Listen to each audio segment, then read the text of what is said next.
11 बजे की 11 खबरों में आप सभी का बहुत स्वागत है और मैं हूं आपके साथ अमनदीप। चलिए खबरों की शुरुआत करते हैं।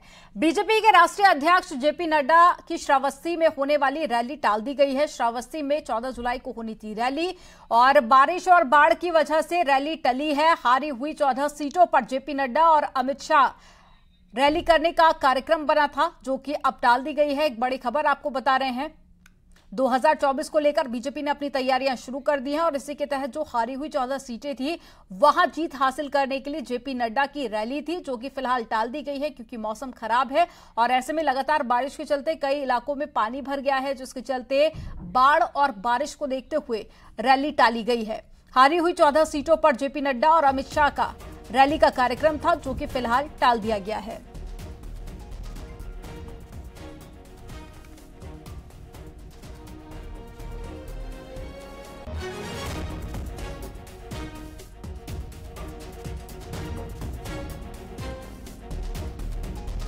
तो एक बड़ी खबर आपको बता रहे हैं, जेपी नड्डा की रैली टाल दी गई है।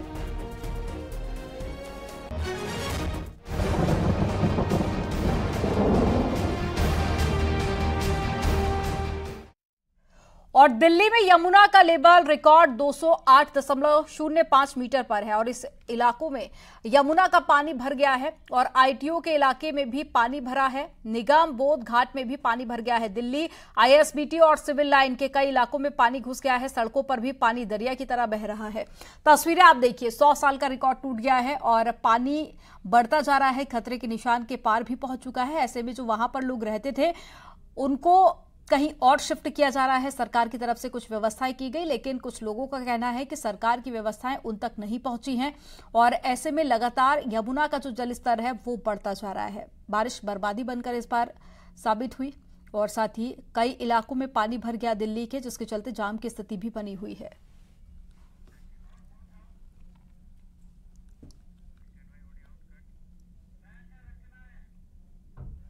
और पहाड़ों में बारिश के बाद में हथनी कुंड बैराज से यमुना में पानी छोड़ा गया तो यमुना भी उफान पर आ गई। दिल्ली में यमुना नदी का लेवल खतरे के निशान से 3 मीटर ऊपर पहुंच गया है और दिल्ली की यमुना में पानी इतना है कि आपने कभी देखा नहीं होगा। 100 साल के इतिहास में यह पहली बार हुआ जब यमुना का जलस्तर इतना पहुंच गया। दिल्ली के आईटीओ, कश्मीरी गेट, बस अड्डा और निगम बोध घाट और साथ ही सिविल लाइन समेत कई इलाकों में पानी भर गया है। सड़कों पर पानी दरिया की तरह बह रहा है और नोएडा के भी कई इलाकों में पानी भरने की खबर है। मथुरा और आगरा समेत कई इलाकों में यमुना से आए सैलाब के चलते बाढ़ का खतरा भी मंडरा रहा है।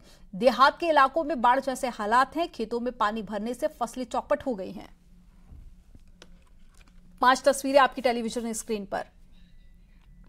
दिल्ली और इसके अलावा मथुरा, यमुना, आगरा और नोएडा की ये 5 तस्वीरें आप देखिए। जहां नजर जाएगी सिर्फ पानी ही पानी आपको नजर आएगा।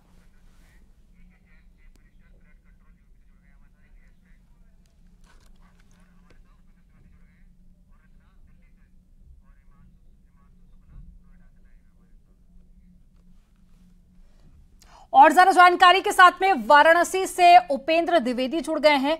एके जैन हमारे साथ में जुड़ गए हैं, चीफ इंजीनियर हैं फ्लड कंट्रोल यूपी के, और साथ ही दिल्ली से रचना और वाराणसी से उपेंद्र हमारे साथ में जुड़े हुए हैं। सबसे पहले दिल्ली चलते हैं। रचना, किस तरह की तस्वीरें आपके आसपास और साथ ही क्या कुछ व्यवस्थाएं सरकार की तरफ से?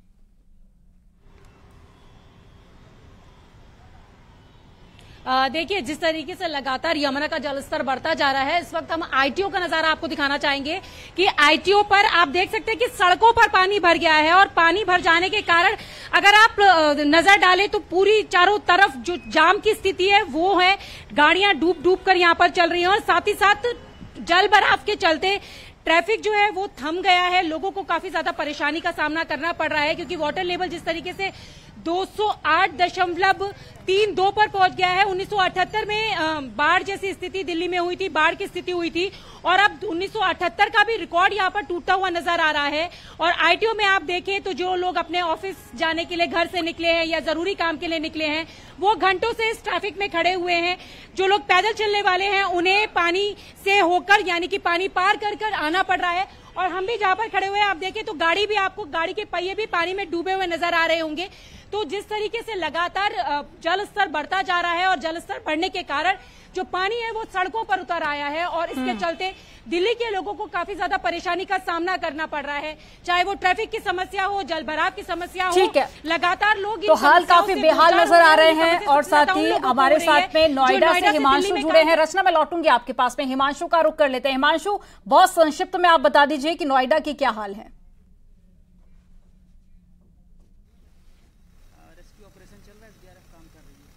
जिस तरीके से सर लोग जो फंसे हुए थे, प्रशासन अनाउंस कर रहा था, उस समय लोगों को आप निकल नहीं पाए थे या थोड़ा सा इंतजार कर रहे थे वहाँ पे लोग? नहीं, रात से ही ऑपरेशन चल रहा है। रात में भी जो है वो लगभग ज्यादा मवेशी हम लोगों। और उपेंद्र भी हमारे साथ में जुड़े हुए हैं, उपेंद्र का रुख कर लेते हैं।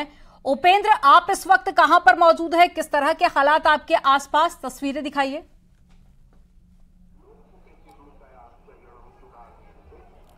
बिल्कुल, देखिए मैं दशाश्वमेध घाट पर हूं, जहां पर विश्व प्रसिद्ध गंगा आरती देखने देश दुनिया के लोग आते हैं।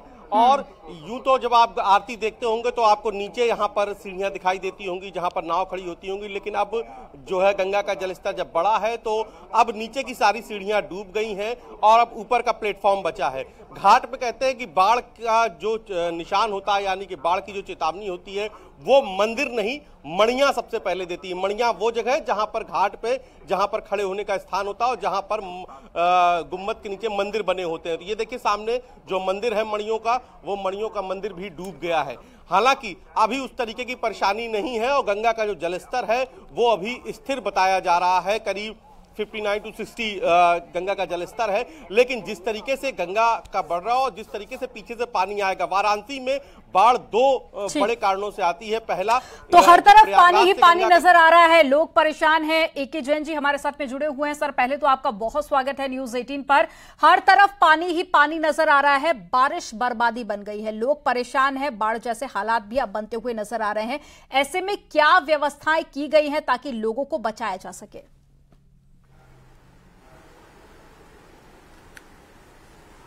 नमस्कार मैम जी। मैं थोड़ा सा ये कहना चाहूँगा कि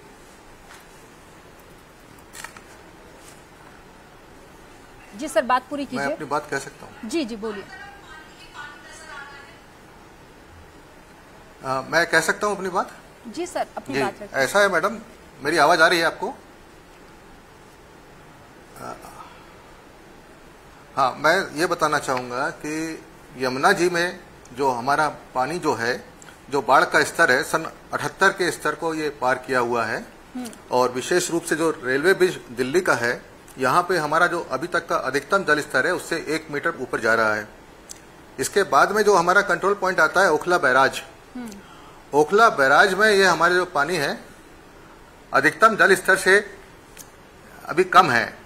इसमें हमारा स्लो डाउन है पानी, मतलब थोड़ा सा है तो अपने अधिकतम जल स्तर के पास में, लेकिन अधिकतम जल स्तर से हमारा कम पानी है।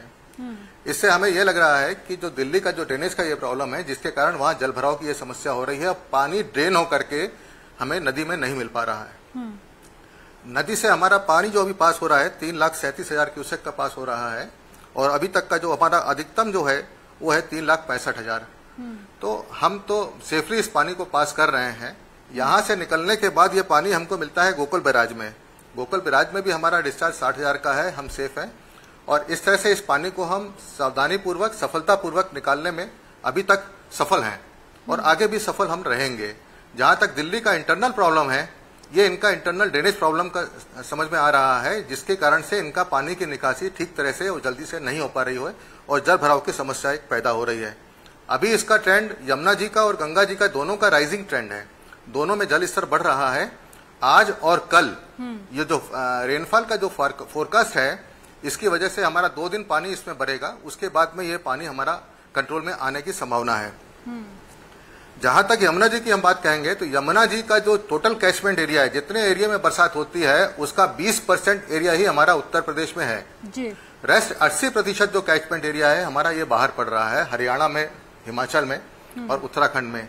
तो ये जितना पानी जो आ रहा है हमारा, ये उस एरिया का बह करके आ रहा है। हथनी कुंड बैराज जो हमारा सहारनपुर है, वहां से डिस्चार्ज हमारा 1,60,000 है, जबकि 2 दिन पहले यह डिस्चार्ज हथनी कुंड बैराज पे 3 लाख से भी ऊपर था। इसका मतलब यह है कि हथनी कुंड बैराज से पानी ना आते हुए ये सहारनपुर से और ओखला के बीच में जो रेनफॉल हो रहा है या बीच में जो नदियां मिल रही हैं, उसका पानी हमारे पास आ रहा है। इस पानी को हमें सेफली लेते हुए, हमीरपुर लेते हुए हम इसे गंगा जी में ले जाते हैं और इलाहाबाद में गंगा जी से, इसका बलिया से होते हुए हम प्रदेश के बाहर निकालते हैं। अभी तक हमारे उत्तर प्रदेश में किसी प्रकार की समस्या बाढ़ से संबंधित नहीं आई है। सारे तटबंध हमारे सामान्य हैं और यूपी में के अलावा जो दिल्ली में पानी भरा हुआ है वो ड्रेनेज की परेशानी है, ये कहना है ए.के. जैन जी का। बहुत धन्यवाद हमारे साथ में जुड़ने के लिए और जानकारी साझा करने के लिए। अब चलिए आपको नोएडा लिए चलते हैं, जहां से हिमांशु हमारे साथ में जुड़े हुए हैं। हिमांशु, नोएडा में हालात कैसे बने हुए हैं, क्योंकि 20% जो यमुना जी हैं वो यूपी में भी है, ऐसे में किस तरह की तस्वीरें वहां से सामने आ रही है? क्या लोगों को, यमुना के जो आसपास लोग रह रहे हैं, उनको यूपी में भी दिक्कत हो रही है? मिल रही है, वहाँ पे जा रहे हैं, कंट्रोल रूम हमारा एक्टिव है और जो भी है सबको रेस्क्यू किया जाए। एक चुनौती भी सर ये होगी रेस्क्यू करने के बाद उनको सेफ हाउस देना। हाँ, उस पर भी प्रशासन विचार विमर्श कर रहा है। डीएम साहब भी जो है वो पीछे आए हुए हैं, तो उनकी भी टीम लगी हुई है और सबको जो है सकुशल निकाल करके कराया जाएगा। तो जाहिर तौर पे देखिए ये तस्वीर जो आप लोग देख पा रहे हैं, 30 से 40 वर्ष बाद ऐसा हुआ है जब इस कदर पानी भर गया है और चारों तरफ पानी भरा है। ये बताया जा रहा है करीब 10 फीट से ज्यादा का पानी है जो भरा हुआ है, लिहाजा यहाँ पर स्थिति जो है वो खराब हो रही है। जल स्तर लगातार बढ़ रहा है। पुलिस और प्रशासन दोनों अपने स्तर पर काम कर रहे हैं। फायर विभाग की टीम लगी हुई, रेस्क्यू किया जा रहा है।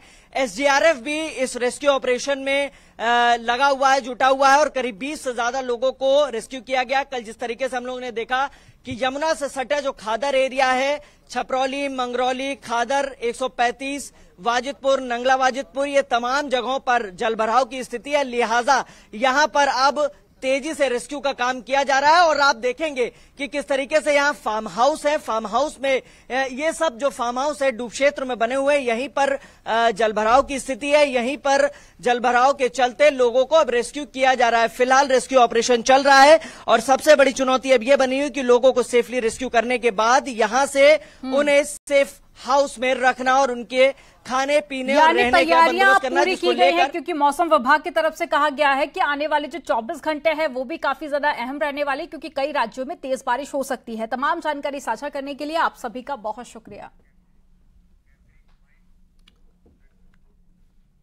और पहाड़ों में हुई बारिश के बाद में नदियां उफान पर है। गंगा में भी सैलाब आ गया है। नरोरा बांध से छोड़े गए पानी की वजह से कानपुर में गंगा का लेवल बढ़ने से लोग दहशत में हैं। गंगा किनारे रहने वाले लोगों ने पलायन करना शुरू कर दिया और सरसैया घाट के पास में रहने वाले परिवारों को पुलिस ने हटाकर राहत केंद्रों में भेज दिया। और गंगा का जलस्तर चेतावनी लेवल पार कर चुका है और गंगा किनारे बसे मगनपुरवा गांव में कटान हो रहा है, जिससे कि सिंचाई विभाग और प्रशासनिक अधिकारी गंगा के बढ़ते जलस्तर की मॉनिटरिंग कर रहे हैं।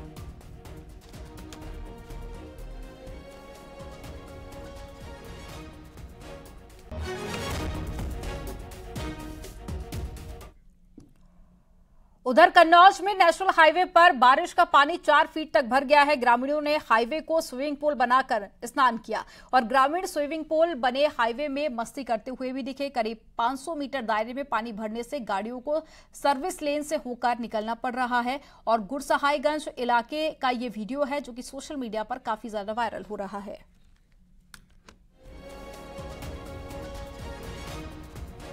तो ये देखिए वीडियो जो कि सोशल मीडिया पर सामने आया, किस कदर लोग यहां पर बारिश के पानी में नहाते हुए नजर आ रहे हैं। तो वहीं जो सड़क है जहां गाड़ियां यहां से गुजरनी थी वो डाइवर्ट कर दी गई है और ऐसे में जहां लोगों को परेशानी हो रही है तो वहां यहां पर लोग पानी में नहाते हुए और मस्ती करते हुए नजर आ रहे हैं।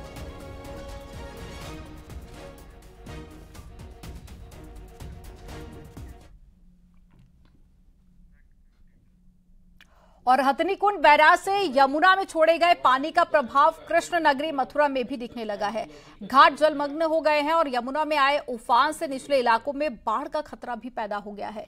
यमुना किनारे रहने वाले लोगों को अलर्ट जारी किया गया और यमुना से दूर रहने की अपील भी की जा रही है।